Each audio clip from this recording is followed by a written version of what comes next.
جاهل مرکب خری ته ګورو پسارا شپې ته ګورو مرکب خری ته ګورو پسارا شپې ته ګورو جاهل مرکب خری ته ګورو پسارا شپې ته د دې سړي رحم الله بدعتي اکثر که تاسو اورئ نو اکثرو خبرو کې دا خبره کوي چې جاهل مرکب او خرې ته ګوره بساره شپې ته ګوره دا دې خبرې دي او بیا خاص کر د لوی علماو په مقابل کې کوي مقصد هم دا چې هلکه ما په پلان کې غټ عالم باندې رد وکړو خپل شهرت وکړي او حال دا دی چې دا مسکین د دې علمي حیثیت هغه بار موږ ذکر کړو په یو مقطوع کې د دې خطاګانې چې د حد نه سیوایي په هغې باندې موږ نور ستړي شو هغه نشو راجمع کولی خو نن زما مقصد دا دی چې د دې دا خبره تاسو ته وخیمه د الله په فضل سره چې دا په ده باندې تطبیقیږي بلکې ځان پسې وایي د دې بیچاره علمي حیثیت هغه تاسو وینئ بله ورځ چا یو کتاب نشر کړی په فیسبوک کې د ده نوم پې و نو هغه نوم چې کوم د کتاب لیکلی دی هغه نوم کې دوه خطاګانې دي سبحان الله تاسو سوچ کوئ دا څومره په جهالت باندې دلالت کوي چې یو کتاب سړی لیکي هغه نه چې هغې دپاره چې نوم هغه ږدي اختیاروي په دې به دې څومره سوچ کړی په دې نوم کې څومره استادانو سره به پې مشوره کړي چې دا نوم پرېږدم او سره د هغې نه په نوم کې دا دوه ځای خطا کېږي داغه کتاب نوم د احقاق الحق في الدفع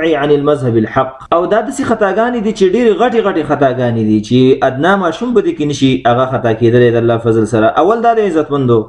دا وایي احقاق الحق د الحق چې کوم د دې له جزم ورکړی دی جزم او حال دا دی چې دا مضاف الیه دی حمیر والا هم دغسې وایي چې لکه مضاف الیه همیشه دپاره مجرور وي نو دې له دا جزم ورکړی دی الله بنده تا ولې دې له جزم ورکړی دی یو په دې صبر نه دی چې وروسته بل ځای کې بیا وایي فی الدفع عن المذهب الحق دلته هم جزم ورکړی دی دا خطا چې کوم دا په بل غباوت باندې او په جهالت باندې د دلالت کوي هغه دا د عزتمندو چې دلته د الحق چې کوم دی دا اسم دی اسم یو فعل یو اسم یو حرف دا عام غټې خبرې دی اول وخت کې دا طالبان شروع کوي نو دا جزم چې کوم دی دا خصوصیت د فعل یعنی اسم باندې جزم نه راځي نه دنه دا معلومیږي چې دا خوار اسم او فعل کې فرق نشي کولی سبحان الله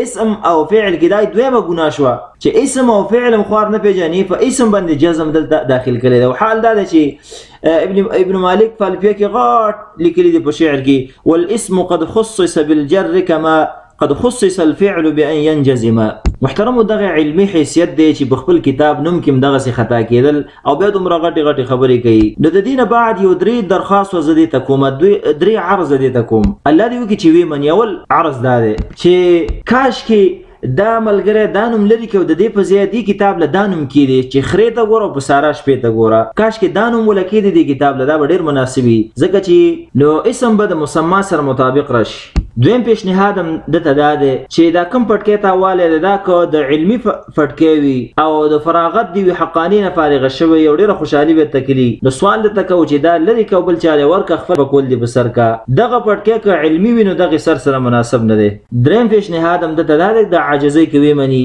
دا کوم کتاب چې یې لیکلی دی وروره داسې کار وکړه هسې المارۍ به دې پرې ډکه کلي ځای به نیولی دې ته تیلی ورکه او تیار جمع دی بخارۍ ته واچوه یو چینک به دله وکړي هغه اوس که هغې کې به دې خیر وي او نه په دې کې ځکه دا د کتاب نوم دی چې موږ وکتو دننه و په لاده کې کم ګن پروت دي او اخره کې تا ته د خپل مثال هغه ډالۍ کوو چې خرې ته ګوره او په ساره شپې ته ګوره دا سهار او ماښام تکراروه او ځان پې دموه هذا وبالله تعالی التوفیق